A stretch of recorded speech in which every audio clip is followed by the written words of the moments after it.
Hi, and welcome to another episode of Hot Takes with me, the Silver Fox. As you may have seen in my flash video some little time ago, it's been revealed that Nicola Sturgeon has indeed, as we suspected, deleted her WhatsApps. All of them. Every single one. Going back all the way from the beginning, all the way up until after she was told not to. Why did she delete them? There is only one reason, and one reason only. And that is that they were so bad, she knew they would put her in prison. It is my opinion, and my opinion only, I cannot say factually, but it is my opinion that allegedly she deleted them because they would have meant that she would have been proven to have killed thousands. Her decisions would have meant that people would have died and she would have known it. That's my opinion only. It is quite clear that something is very, very amiss, and that this woman needs now to be fully investigated under criminal proceedings, and that the police must use their powers, get the court order, go to WhatsApp and get those messages back. It's happened before. People think when you delete a WhatsApp it's gone. It does not go. They store it. They can go back and get them. It's happened in the past and it can damn well happen now. And they all need to be pulled back, because this woman, I think, in my opinion, is guilty of one of the most heinous crimes committed in the entire history of humanity. The very fact she's done this is disgusting. I'm going to have a look at this, and we are together, to see why she feels it would be better to be done for the crime of deleting them, the contempt of court, than it would to spend the rest of her life, her worthless life, in prison for murder. Here goes.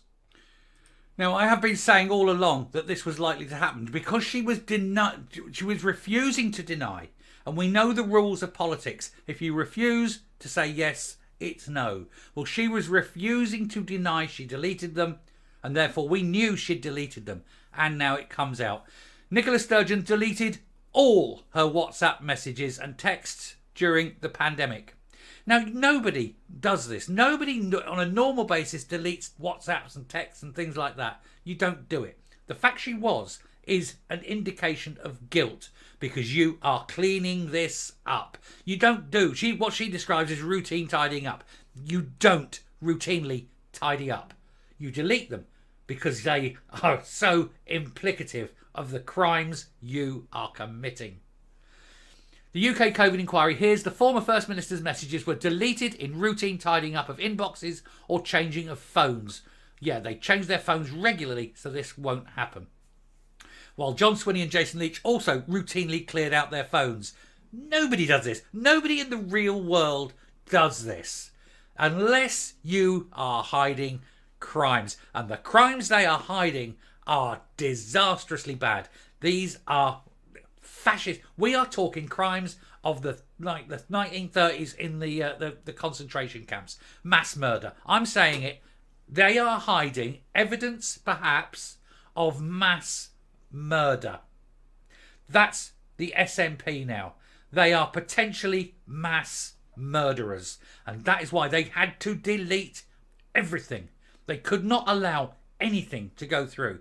Change the phones regularly. Burner phones. Loads of burner phones. We saw in the expenses. Burner phones. Loads of them. Deleting messages. Deleting everything. Not using official communications. Buying games so you can communicate through games. Why? Why so secretive?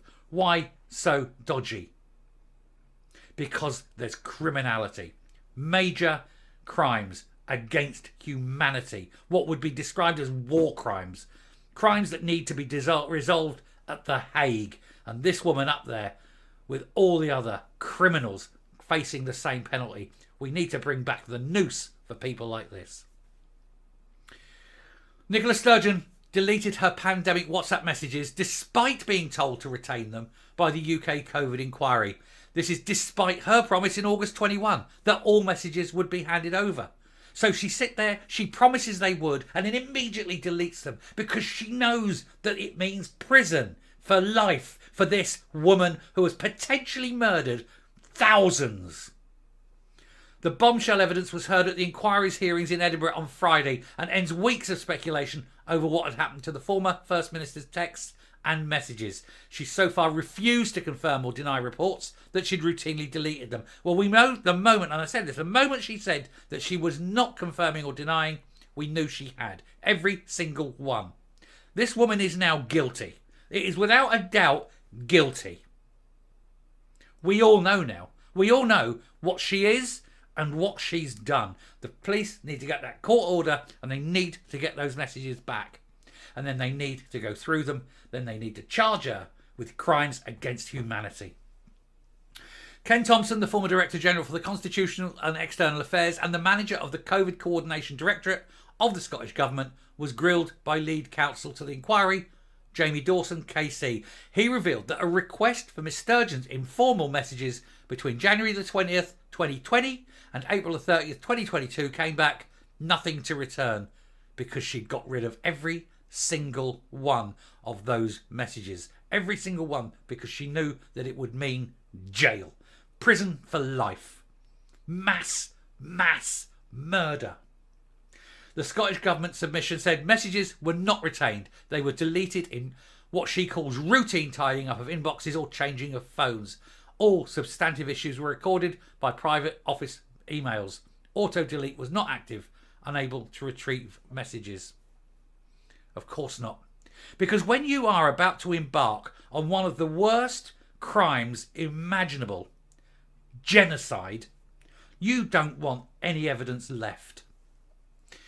It also emerged that the Deputy First Minister, John Swinney, also deleted his messages because he has to, with what's going on around him. Let's just say, I cannot tell you what's going on, but we all know he's a big Celtic fan, and leave it at that.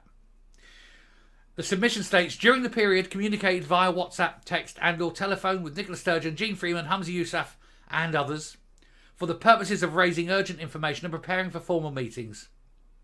Messages would have been deleted by auto-delete functions or by themselves manually deleting them as they do on a regular basis. Nobody goes around regularly deleting normally. You do it when you're trying to hide genocide.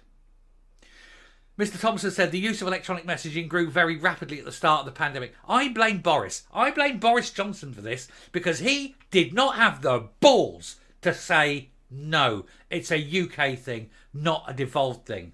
If he'd have done that, this shit wouldn't be happening.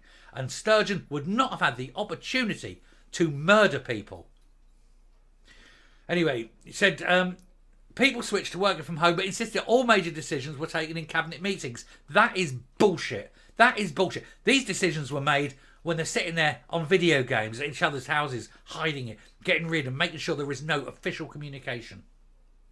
Mr. Thompson said the First Minister did not take a decision in informal messaging. It would be very rare that she would message me at all, never mind make a decision. I can't believe anything. You can believe nothing these lying fuckers can say.